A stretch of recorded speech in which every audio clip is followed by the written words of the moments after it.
ఒక బైబిల్ పండితుడు ఈ విధంగా అన్నాడండి, దేవుని యొక్క మాటలకు వ్యతిరేకంగా జీవిస్తూ ఆశీర్వాదమును కోరుకోవడం అమాయకత్వం. మరొక మాట చెప్పచ్చు, మూర్ఖత్వం. అంతే కదండి.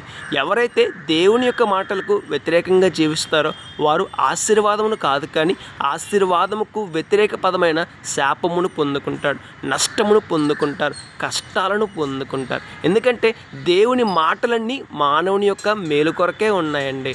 మరి మానవుని మేలు కోరే దేవుని మాటలను పట్టించుకోకుండా ఆ దేవుని మాటలకు వ్యతిరేకంగా మనం జీవించడం రేపటి దినాన నష్టానికి కారణమవుతుంది. కాబట్టి దేవుడు ఏం చెప్తున్నారు, నేను ఎలా జీవిస్తున్నాను, దేవుని మాటలకు అనుసారంగా జీవిస్తున్నానా, వ్యతిరేకంగా జీవిస్తున్నానని మనం ఆలోచన చేయాలి, పరిశీలించుకోవాలి, పరీక్షించుకోవాలి, మన జీవితాన్ని సరిచేసుకోవాలి, మన జీవితాన్ని బాగు చేసుకోవాలి, పరిశుద్ధంగా జీవించాలి, దేవుడు కోరుకున్నట్లుగా జీవించాలి.